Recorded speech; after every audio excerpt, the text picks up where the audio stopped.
Okay, let's play a C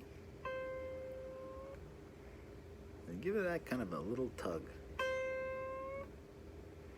You can mute it with this hand at the end, and release pressure, or you can let it release the bend like this, or you can pre-bend it. Now here you got to hit the vibrato and let the note speak, and then put vibrato on the end of it. Get your pick in the way, and then you could double this note, and or you could go or. So pause the video and try every combination. Basically, single, double, double.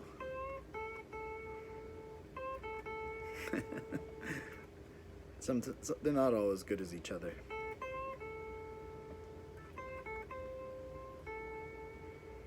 And yeah, you're saying something. You might be saying, or hey you. It's an exclamatory. That's phrasing. It's an exclamatory phrase. But then you could have a setup phrase, or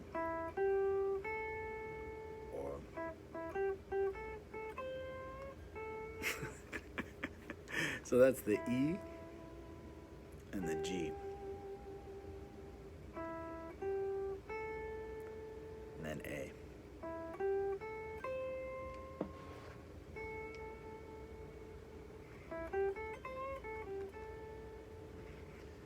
Pause the video and experiment with that. E, G, A. Oh, I'm starting to jam. That's what happens when you get doing this stuff. You start to want to just jam it out. And that's the right way to do it, if you're not trying to make a video.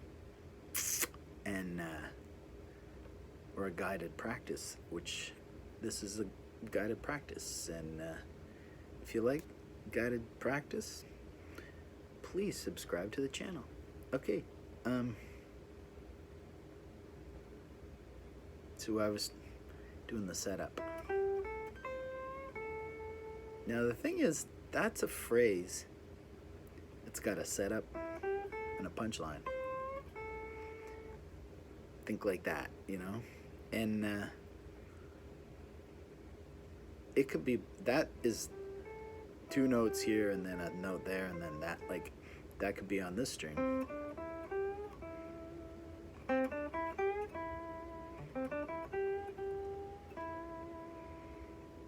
And then on these two strings here, on the, what was the phrase? Yeah, this bend's a little different. I might be getting ahead of myself. Now, note review. Caged, C-A-G-E-D.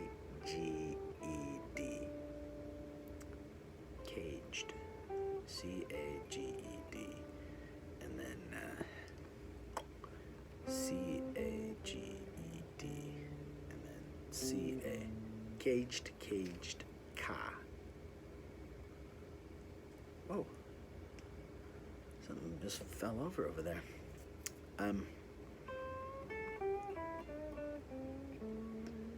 Oh yeah, back on topic. So let's talk about the third string. So here you've got a C, and your octave A, your A resolve note. Now that's this. But now the tables have turned, and you've got the index finger on that note and the ring finger on the other note. So just take a minute to practice that. This one pushes up real nice. Oh, that's the other way of doing this. You can do the country. Pick back at the bridge and there's a belligerent tug. That almost is the best way to play it.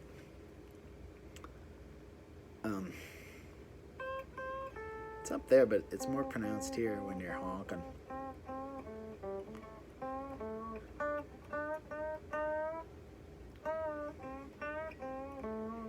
So this is kind of the heart of the scale. And yeah, we started at the top, but we could have started in the middle. But usually you don't want to start in the bottom. It's too low. You reach down in there and then come out of it, but you don't want to be starting down there. Okay, so C and A. Now this has got the D here. You can bend that. I'm going to switch to this style.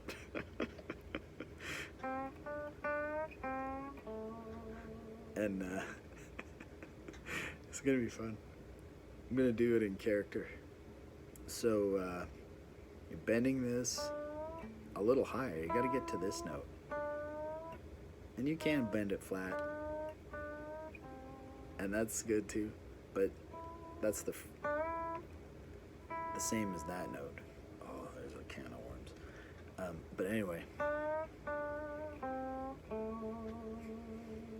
You can do your whole solo in here.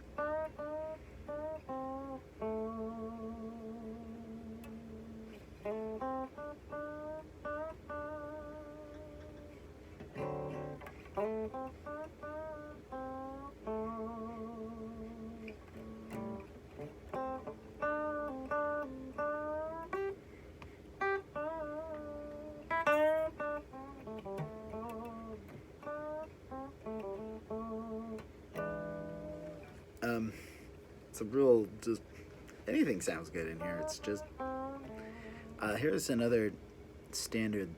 This is a lick. So this, yeah, you could call this like that's a setup or a lead in, a lick, but it's not really a lick. It's a function. And you can call that a lick, but that's more of a phrase that's just saying, fuck you. And then this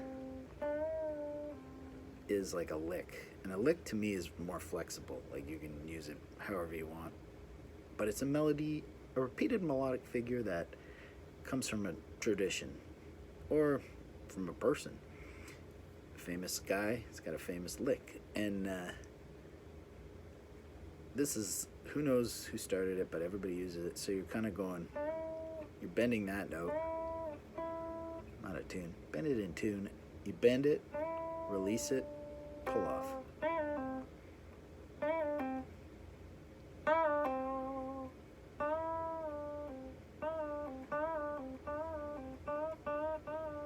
Just practice it like that, loop it. It could get annoying pretty fast, but I keep hitting an open string. So with this hand, you gotta guard from ringing it by, what happens is you rattle it with your bending finger, and you get this meow, meow.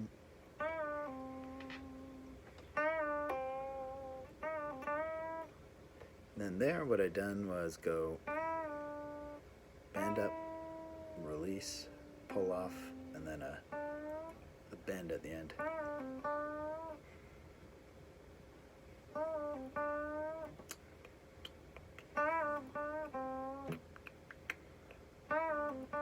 So you can just add different things into it.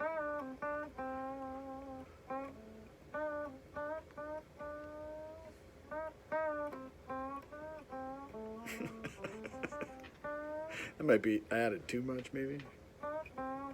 Big problem. I do it a lot. And I don't know how I got into I think I got into it by playing gigs on stage. So you're always like kind of playing a lot, and it doesn't matter. But yeah, really you should not play. You gotta choose each note carefully. I am not the most careful note chooser. I'll just go for anything, and So it means I work in certain bands where that makes sense. But I don't always have to be like that. Like there's been a couple times, or lots of times, where I was just backing up someone and just going like, and just loving playing off that snare. And yeah, that kind of, I should just turn into a gigger. Go back to go out to the bars and play backup singer-songwriters. Okay, that's probably enough licks for one thing. Oh, let's string them together. So like you could do a lead in.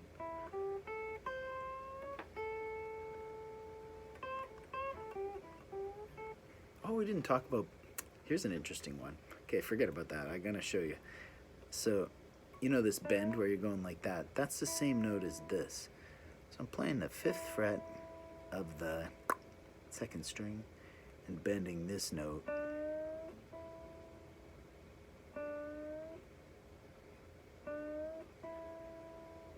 You know, like bending this one. I think it's a rainstorm started, and then playing that one. And like, there's so much you can do with this. My guitar seems out of tune. That's like the Chuck Berry way.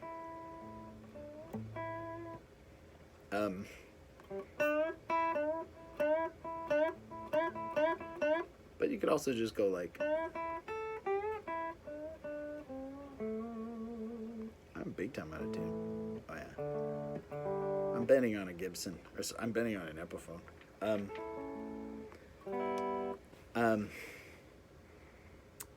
So that little phrase is a unison. If you play them at the same time, you get the same notes. If you're good at music.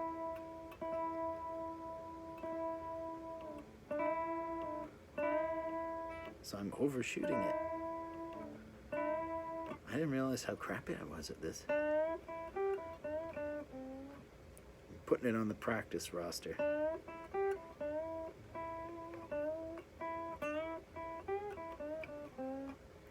And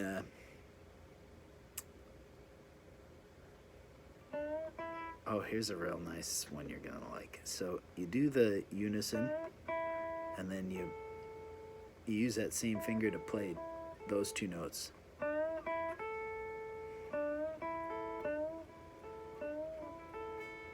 Now, if you just do that straight, that's rock and roll, but if you do it bluesy style, like,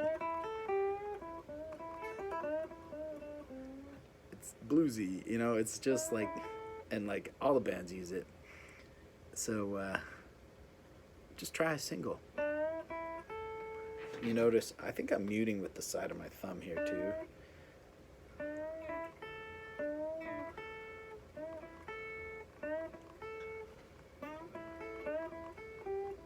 Then you can put that note in there. I'm using my pinky.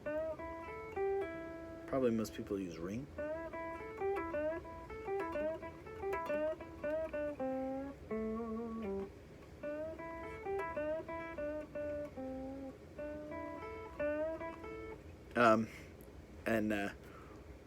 Okay, so that's like more than we should cover for an intro to pentatonics.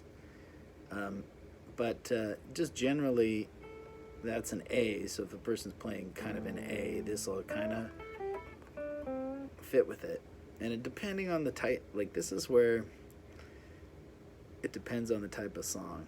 Like this minor pentatonic will fit over anything, but sometimes it might sound corny, like if it's like, you are my sunshine, my only sunshine. Wait a minute, that sounded great. You make me happy, the skies are gray. Never know, dear, how much I love you, baby. Please don't take my sunshine away. So I stand corrected. You can use it in all musical situations, but if someone's playing an A, you know, a song that resolves to A, or if you do it on that fret. If the song is in G, you do it on this fret.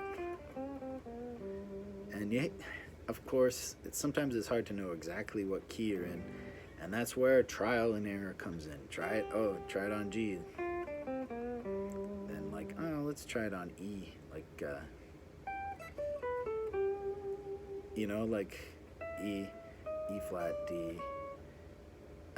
But if you don't even know the names of the notes, just go by ear. Like, okay, you know this is the note we want to line up with stuff, say. And you just kind of move it around, quietly. And a lot of times if I just want to drop in on something and I don't know the key, you can kind of listen and just find by, okay, and then, okay, line it up with this. And then you add stuff onto that. Like the amount of stuff you can add onto this pentatonic position is so much, and then you can build off this way and build off that way, and just slowly map the neck in your little ideas. So congratulations on completing step 1. Peace.